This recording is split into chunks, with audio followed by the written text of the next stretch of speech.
Hello friends, welcome to crazy stories Telugu. కూతురు పెళ్లి part 2లో ఏం జరగబోతుందో చూసేద్దాం. కోడలా, కుడికాలు గుమ్మంలో పెట్టిరా అమ్మా.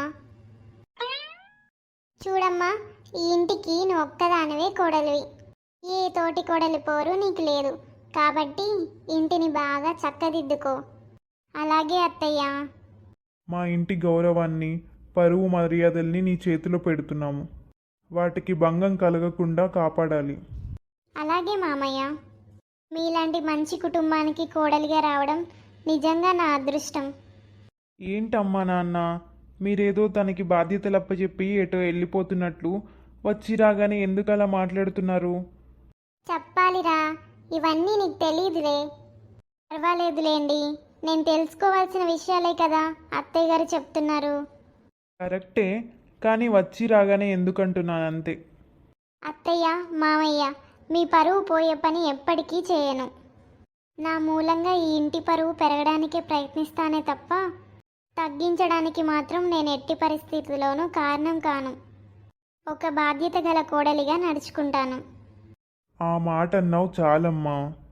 ఆ ఫోటోలో ఆ అమ్మాయి ఎవరత్తయ్య?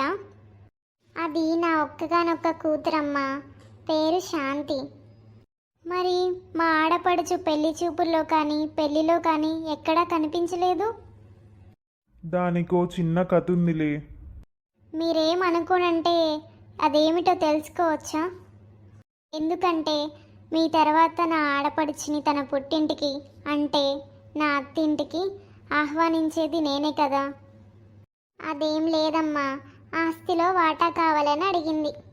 దానికి బోలెడంత కట్నం ఇచ్చాం. ఆస్తిలో కూడా వాటా కావాలంటే ఎలా? మగపిల్లాడికి కాస్త ఆస్తైనా మిగలొద్దా? దాంతో అలిగి రాకుండా ఉండిపోయింది. అయ్యో అలాగా, మీరేం బాధపడకండి. నా ఆడపడుచుని మళ్ళీ పుట్టింటికి తీసుకొచ్చే బాధ్యత నాది. సరే అమ్మా, మీరెళ్ళండిక. ఏమండి, మా నాన్న కోసం నేను ఎన్నో సంబంధాలు చెడగొట్టుకున్నాను. నాకు జీవితంలో పెళ్ళి కాదేమో అనుకున్నాను. కానీ మా నాన్న మానసికంగా కృంగిపోవడంతో మొదట ఇష్టం లేకుండానే పెళ్లి కొప్పుకున్నాను. కానీ మీ మాట విన్నాక మనస్ఫూర్తిగా పెళ్లి చేసుకున్నాను. నీకిక్కడ ఎటువంటి ఆంక్షలు ఉండవు. నీకు నచ్చినట్టు ఉండు. నువ్వు సంతోషంగా ఉండాలి, నన్ను సంతోషంగా ఉంచాలి. నాకు కావాల్సింది అదొక్కటే. తప్పకుండా అండి.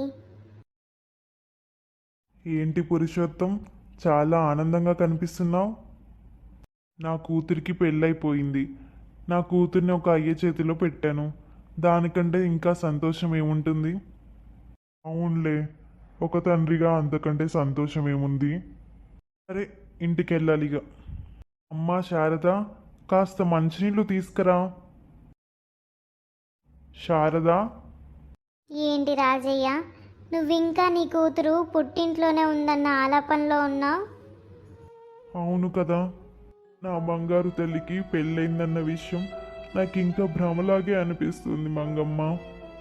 పొద్దున పొలం దగ్గరికి వెళ్ళేటప్పుడు ఇంట్లోనే ఉంది. ఇప్పుడు నేను వచ్చేసరికి ఎక్కడికి పోయిందా అనిపిస్తుంది. 2 రోజులకే కూతురు మీద బెంగతో మొహం పీక్కుపోయిందే. ఏంటో మంగమ్మ, నా కూతురు లేకపోయేసరికి నాకేమీ తోచట్లేదు. మనసంతా భారంగా ఉంది. ఇంట్లోకి పోబుద్ది కావట్లేదు. అట్టా అని ఎంతసేపు ఈ చలిలో కూర్చుంటావు? ఆరోగ్యం దెబ్బతింటుంది. అసలే ఒంటరి మనిషివి. చూసుకోవడానికి ఇంతకు ముందులా నీ కూతురు కూడా లేదు.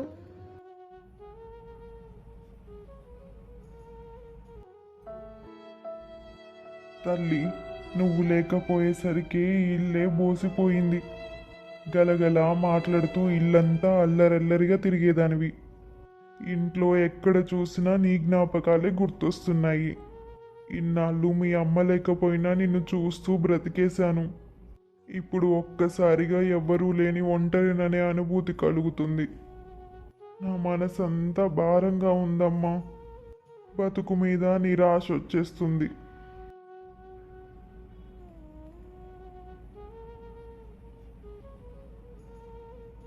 ఒరేయ్ రాజయ్య, ఎందుకురా ఏడుస్తున్నావు? నీ కూతురు సంతోషంగా అత్తారింటి దగ్గర ఉంది. తను అక్కడ ఎంతో సంతోషంగా ఉంది. నీకు కావాల్సింది కూడా అదే. బాధపడకు, సంతోషంగా ఉండు. నీ కూతురు ఎల్లకాలం నీ దగ్గరే ఉంటుందా చెప్పు? తప్పదు, అన్నీ భరించాలి. ఆకలవుతుంది, అన్నం వండాలి.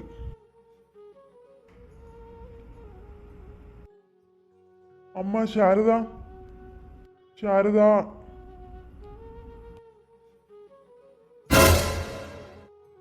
నాన్న, నాన్న, ఏమైంది శారదా?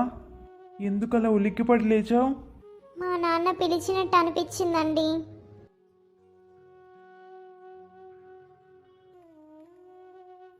ఏంటి వెతుకుతున్నావు? మా నాన్న వచ్చినట్టు అనిపించింది. అదంతా నీ భ్రమ. ఏంటోనండి, ఈరోజు లేచినప్పటి నుంచి నా మనసేం బాగాలేదు. మా నాన్న ఒక్కటే గుర్తొస్తున్నాడు. రేపు వెళ్ళి మా నాన్నని చూసొస్తాను. అలాగే వెళ్ళు. థ్యాంక్స్ అండి. అత్తయ్య, మామయ్య, ఒకసారి నేను వెళ్ళి మా నాన్నని చూసి వస్తాను. నువ్వు వచ్చి 2 రోజులే కదా అయ్యింది, అప్పుడే పోతానంటావేంటమ్మాయి? మీ నాన్నకేమీ కాదులే. ఆయనేమీ చిన్నపిల్లాడు కాదు కదా. అన్నీ తెలిసిన పెద్దోడు. ఆయన బానే ఉంటాడులే. నువ్వేమీ కంగారు పడకు. ఒక్కసారి చూసొస్తే నా మనసు కూడా కుదుట పడుతుంది. 16 రోజుల పండగ కాకుండా గడప దాటకూడదు, మంచిది కాదు.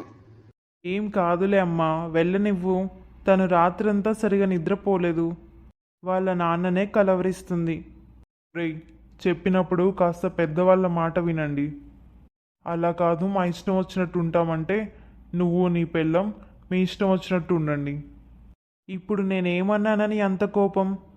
తెలియక ఏదో అడిగాననుకో, చెప్పొచ్చు కదా నిదానంగా. సరే సితారా, మా అమ్మ నాన్న చెప్పినట్టు చెయ్యి. అలాగేనండి. పాపం, కూతురు లేకపోయేసరికి రాజయ్య ఎంతగా తగ్గిపోయాడో చూడు. ఇదిగో రాజయ్య, కూతురు పెళ్ళైందని ఇంకా ఎన్నాళ్ళు ఇలా చేతులు కాల్చుకుంటూ కూర్చుంటావు? నీ కూతురు దగ్గరికి వెళ్ళిపోవచ్చుగా. అది పద్ధతి కాదు. ఇవాళతో 16 రోజుల పండగ అయిపోయింది. ఇక నేను మా నాన్న దగ్గరికి వెళ్ళొచ్చు. ఎంత సంతోషంగా ఉందో నాకు. అమ్మా, తల్లి, నా బంగారు తల్లి, వచ్చావా అమ్మా? ఎలా ఉన్నావు? బాగున్నాను నాన్న. నీ నువ్వేంటి ఇలా అయిపోయావు? నాకేం, నేను బాగానే ఉన్నానులే అమ్మా. నాన్న, నువ్వు కూడా నాతో పాటే నా అత్తారింటికి వచ్చేయి. వద్దమ్మా, కూతురినిచ్చిన దగ్గరికి అట్లా రాకూడదు. మా అత్తయ్య, మామయ్య, మా ఆయన ఏమీ అనుకోరు నాన్న. విషయం వాళ్ళే స్వయంగా నీ ముందే చెప్పారు కదా. అలా చెప్పడం వాళ్ళ పెద్ద మనసుకి నిదర్శనం తల్లి. కానీ ఆ సంస్కారం నాకుండాలి. నువ్వు నాకేం చెప్పొద్దు, నువ్వు నాతో వస్తున్నావు అంతే. లేదమ్మా, నా మాట విను. నేను వినను నాన్న. నువ్వు రాకపోతే నేను కూడా మా అత్తారింటికి వెళ్ళను, ఇక్కడే ఉండిపోతాను. అమ్మో, అట్టా అనకమ్మా, వస్తానులే. ఆ తర్వాత ఏం జరిగిందో తెలుసుకోవాలనుకుంటున్నారా? అయితే నెక్స్ట్ ఎపిసోడ్ కోసం వెయిట్ చేయండి. మా ఛానల్ని సబ్స్క్రైబ్ చేసుకోవడం మర్చిపోకండి.